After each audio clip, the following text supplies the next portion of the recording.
Hey, avant que cette vidéo commence, je voulais juste prendre 10 secondes de ton temps pour te dire que si la santé de ton animal est importante pour toi et que tu souhaites contrôler ce que mange ton chien, ton chat ou peu importe, je te mets dans la description un petit lien qui va te renvoyer vers un petit guide avec les secrets de fabrication de la nourriture pour animaux qui vont t'apprendre vraiment à donner à manger de manière équilibrée et de permettre à ton chien, à ton chat ou aux autres animaux d'avoir un développement sans, sans carence et de vraiment lui permettre un développement de qualité, quoi. Donc si ça t'intéresse, je te laisse regarder dans la description, je te mets le petit lien et voilà. Partir en Thaïlande avec ses animaux, voilà un grand programme. Bonjour à toutes et à tous, on se retrouve aujourd'hui dans un nouveau podcast dans lequel nous allons parler de mon expérience en tant qu'expatrié en Thaïlande avec des animaux. Alors je vais vous dire comment j'ai fait moi pour partir de Corse jusqu'en Thaïlande avec 2 chiens et un chat. Quelle galère j'ai rencontré, combien ça m'a coûté de faire sortir les chiens de l'aéroport. Enfin, il y a plein de choses que vous allez voir qui sont vachement intéressantes. Comment mes chiens ont failli vivre à l'aéroport pour toujours. Enfin, c'est vachement, c'est une histoire assez aberrante. Et je me suis dit que ce serait intéressant de vous la partager et en même temps vous partager quelques informations sur comment emmener ces animaux à l'étranger, notamment en Thaïlande. Alors pour ce faire, on va commencer sans plus tarder par parler de cette histoire de- d'animaux qui nous suivent depuis la Corse. Alors il faut savoir qu'en 2010, moi, comme beaucoup le savent, j'ai suivi mes parents dans cette aventure d'expatriation en Thaïlande. J'avais à l'époque 9 ans, 10 ans, 8 ans dans ces eaux-là.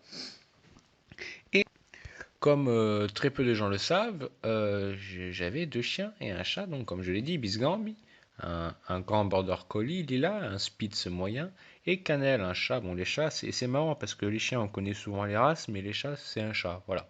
Enfin bref, c'est mon chat. Et on ne pouvait pas se séparer d'eux, c'est impossible. Ça faisait 2 3 ans qu'on les avait, ils étaient encore assez jeunes, mais en Corse, on avait un grand terrain, on avait l'habitude d'avoir des animaux, donc bon, voilà, c'était des animaux qui étaient quand même importants à nos yeux. Et c'est donc ainsi que nous avons décidé de les embarquer avec nous dans cette aventure, en quittant la magnifique île de Beauté hein, pour le pays du sourire. Alors est-ce que c'était simple? Est-ce que c'était facile? Ça a coulé de source? Non, non, vraiment pas. Définitivement pas. C'était extrêmement compliqué. On a d'ailleurs failli tout abandonner pour rentrer une fois arrivé en Thaïlande, à cause de certains problèmes qui pourraient vous arriver, dont on va parler un petit peu plus tard. Et ça a vraiment évolué de Caribe dans Scylla, comme diraient certains. Le début du voyage, d'ailleurs, il était assez annonciateur de ce qui s'est passé. On arrive à l'aéroport avec la cage qu'on avait achetée pour le petit chien, la cage pour le chat et la grande cage pour le gros chien. Sauf que le problème qu'on n'avait pas vu passer, c'est que la cage était beaucoup trop grande, non seulement pour le scanner, mais aussi pour l'avion. Alors bien sûr, on ne nous avait pas mis au courant qu'il y avait des packages pardon, avec des offres, cages, plus billets, tout ça. Ça, on n'était pas trop au courant. Donc on nous a fait payer le plein tarif pour une cage qui était quand même légèrement plus petite, mais c'était pas énorme. Mais bon, au moins le chien a pu passer. Et voilà quoi, c'était impossible qu'on laisse le chien en Corse après avoir galéré pour les documents, après l'avoir élevé, tout ça. C'était pas le moment de dire ouais, celui-là on le laisse, prenez-le, faites-en ce que vous voulez. Non, ça se passe pas comme ça. C'est quand même un animal important pour nous, donc c'est un membre de la famille à part entière. Donc voilà. Bon, une fois la cage achetée, tout en ordre, les papiers, les billets, tout ça, on monte dans l'avion, on atterrit à Bangkok, à l'aéroport de Suvarnabhumi en Thaïlande. Et là, ça va, mais c'est encore pire. C'est encore pire. Alors, les bagages qui mettent 3 heures à arriver parce qu'il y a eu un problème, etc.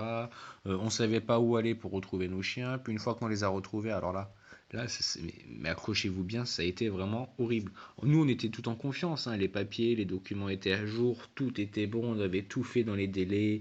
Et c'était vraiment quelque chose. On était en stress, quoi. Donc, on en avait vraiment fait attention aux moindres détails. Et au moment de récupérer les animaux, on nous dit qu'on ne pourra pas les récupérer. On nous dit que les papiers, oui, c'est bien, on a fait les bons papiers, tout ça, mais il y en a un apparemment qui pose problème, il est périmé, ou je sais pas quoi, enfin c'était un petit truc tout con, quoi, mais quelque chose d'ailleurs que je remets toujours en doute. Et ils nous disent, mais oui, vous inquiétez pas, hein, vous pourrez rentrer en Thaïlande avec vos animaux, il vous suffit pardon, de faire remplir ce document en France. Alors, Oui, de le faire remplir en France, c'est-à-dire de reprendre un autre billet sur place, là, trouver un point internet, commander un billet, repartir, et juste pour faire signer un document et revenir. Autant vous dire que c'est pas ce qu'on comptait faire, quoi. À aucun moment on comptait faire un truc comme ça. Alors on se met à négocier, ça a duré des heures, des cris, des larmes, tout ça. Puis à un moment donné, ils nous disent que ils vont faire un effort et que les animaux pourront vivre in navertam à l'aéroport dans une cage sans jamais sortir. On pourra venir les voir une fois par semaine ou une fois par mois, je sais plus ce qu'ils nous disaient. Et puis voilà. Alors on croyait qu'ils rigolaient au début, mais non, ils nous disent ça droit dans les yeux en mode bah, les chiens ils vivront dans la cage à l'aéroport. Un chien, ils avaient 2 3 ans, ça voulait dire qu'ils avaient au moins 9 à 10 ans facile à vivre dans une cage dans un aéroport et qu'on aille les voir en faisant 200 km une fois par semaine. Non, ça se passe pas comme ça. Bon, autant vous dire qu'après quelques heures, on a vite compris que tout ce qui leur posait problème, c'est qu'on n'avait pas assez payé. Du coup, on leur a donné un petit billet, et puis là, bizarrement, tout s'est ouvert. Ils avaient le grand sourire. Ah, bah finalement, tout se passe bien, vous inquiétez pas. Voici vos animaux, et bienvenue en Thaïlande, avec un grand sourire. Welcome to Thailand, enjoy. Pardon. Donc, c'est tout ce que tu voulais. Tu nous as fait galérer 5 heures juste pour 500 bahts, ce qui ça valait 10 euros à l'époque. Le baht était assez fort. Peut-être pas 10 euros, mais 11 euros, allez. Bref, voilà. Sachez que il y a normalement une quarantaine qui est imposée aux animaux en Thaïlande, hein, notamment les animaux qui n'ont pas été vaccinés ou des trucs comme ça, mais en réalité c'est très rare. Dans les faits, il vous suffit de donner un petit billet, ou nous c'était notre cas, mais dans d'autres cas il n'y a même pas besoin.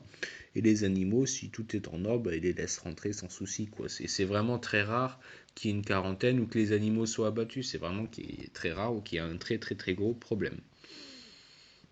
Enfin bon, voilà, c'était quand même pour vous dire que c'était pas de tout repos, il y a eu d'autres petits problèmes à droite à gauche qu'il a fallu qu'on règle aussi en même temps, donc ça a été assez compliqué, c'était assez aberrant, mais voilà.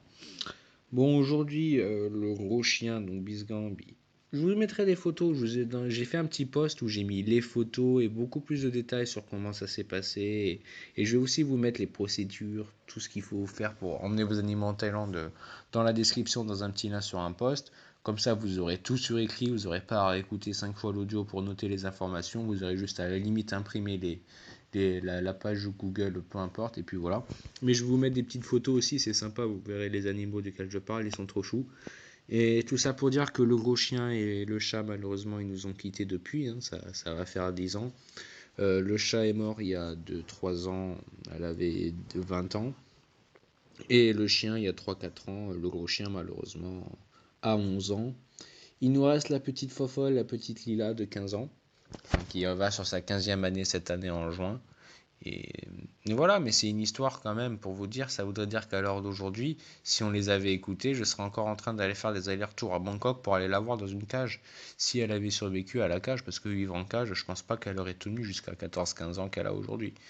Donc c'est... Mais encore une fois, en Thaïlande, tout se monnaie, c'est quelque chose que vous apprendrez au fil de votre périple thaïlandais. Pratiquement tout se monnaie, tout a une solution du moment que vous avez un billet en main. Alors, une fois ça de dit, quelles sont les règles en vigueur? Alors je vais faire ça très vite parce que comme je vous l'ai dit, il y a dans la description le blog de poste avec toutes les informations sur l'importation des animaux de compagnie en Thaïlande.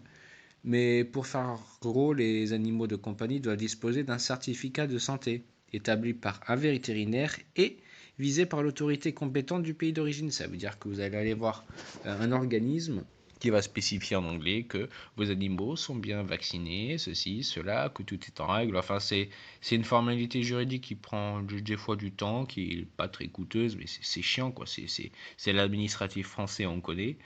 En plus de ça, le document doit spécifier le nombre d'animaux, l'espèce, la race, le sexe, l'âge, le pelage ou l'identification, mais doit aussi être spécifié le nom et l'adresse du propriétaire ou du chenil d'origine, et il doit y figurer un certificat des conditions sanitaires, le tout bien entendu en anglais comme je vous l'ai dit, parce qu'il n'y en a pas beaucoup qui lisent le français en Thaïlande.